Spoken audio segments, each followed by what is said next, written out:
Hello বন্ধুরা, কেমন আছেন সবাই? আশা করছি অনেক ভালো আছেন। আপনারা এখন যে ভিডিওটি দেখছেন, এই ভিডিওটির লোকেশন হচ্ছে চট্টগ্রাম কর্ণফুলী ঘাট।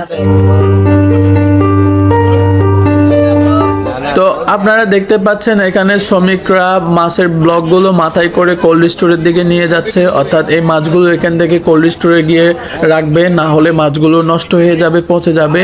আর এই মাছগুলোই হচ্ছে আমাদের বাংলাদেশি সাগরের মাছ, অর্থাৎ এগুলো আমাদের দেশীয় মাছ, দেশীয় সাগরের মাছ। অনেকেই হয়তো ভাবতে পারেন এই মাছগুলো কিভাবে ধরা হয়। এই মাছগুলো ধরা হয় হচ্ছে মাছ ধরার যেই জাহাজগুলো রয়েছে সেই জাহাজগুলোর মাধ্যমে এই মাছগুলো ধরা হয় বড় বড় সাগর থেকে। তারপর ওখানে এই প্রসেসিং এর মাধ্যমে ফ্রোজেন করে ওখানেই ব্লক করে রাখে। তারপর সেখান থেকে চলে আসে এখানে পাইকার, খুচরা পাইকারদের কাছে।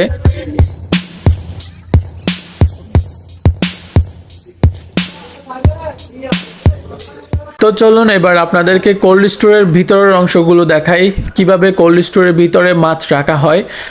এই যে দেখুন, আপনারা দেখতে পাচ্ছেন এখন কোল্ড স্টোরের ভিতরের অংশ। এখানে এইভাবে সারি সারি ব্লক করে এখানে মাছগুলোকে রাখা হয় একের পর এক। এই যে দেখতে পাচ্ছেন এখানে এগুলো সব মাছের ব্লক। এই যে এই পাশে দেখুন, এই পাশেও অনেকগুলা ব্লক আছে, এখানে এইভাবে সারি সারি করে রাখা হয়।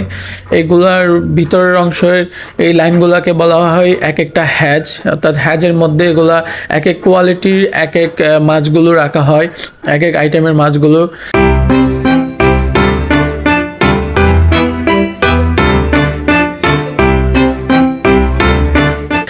তো এখানের মধ্যে অনেক ঠান্ডা, প্রচুর ঠান্ডা। এখানে তাপমাত্রাকে অনেক মাইনাসে রাখতে হয় মাছগুলোকে ভালো রাখার জন্য, অর্থাৎ নষ্ট না হওয়ার জন্য। তো এখানে অনেক তাপমাত্রা অনেক মাইনাসে থাকে সবসময়, আর চারপাশে তো একবারে বরফ হয়ে যায়। এখানে সাধারণ পোশাকে 4-5 মিনিটের বেশি থাকা যায় না, এর থেকে বেশি থাকতে গেলে অনেক কষ্টসাধ্য হয়ে যায়। এখানে প্রচুর ঠান্ডা, এখানে প্রচুর ঠান্ডা। যাদের ঠান্ডা সহ্য করার ক্যাপাসিটি কম, তারা এখানে খুব একটা থাকতে পারবে না, খুব বেশি থাকতে পারবে না। এখানের ভিতরে থাকতে হলে, এখানের ভিতরে যারা কাজ করে তারা অনেক গরম কিছু জ্যাকেট, জামা কাপড়, ওগুলা শীত নিয়ন্ত্রণ করে ওই টাইপের জামাগুলো পরে এখানের মধ্যে আসে। আর যারা এমনি ব্লক নিয়ে ঢুকে বাইর হয় তারা তো প্রয়োজন হয় না, তারা তো একবার ঢুকে একবার বের হয়। আমারও এখানে দাঁড়িয়ে থাকতে কষ্ট হয়ে যাচ্ছে, নাক বন্ধ হয়ে যাচ্ছে, নিঃশ্বাস ফেলতে কষ্ট হয়ে যাচ্ছে। এখানে এত বেশি ঠান্ডা, যার জন্য আমিও আর দাঁড়িয়ে থাকতে পারতেছি না। খুব শীঘ্র এখান থেকে বের হয়ে যাব, না হলে আমার অবস্থা খারাপ হয়ে যাবে।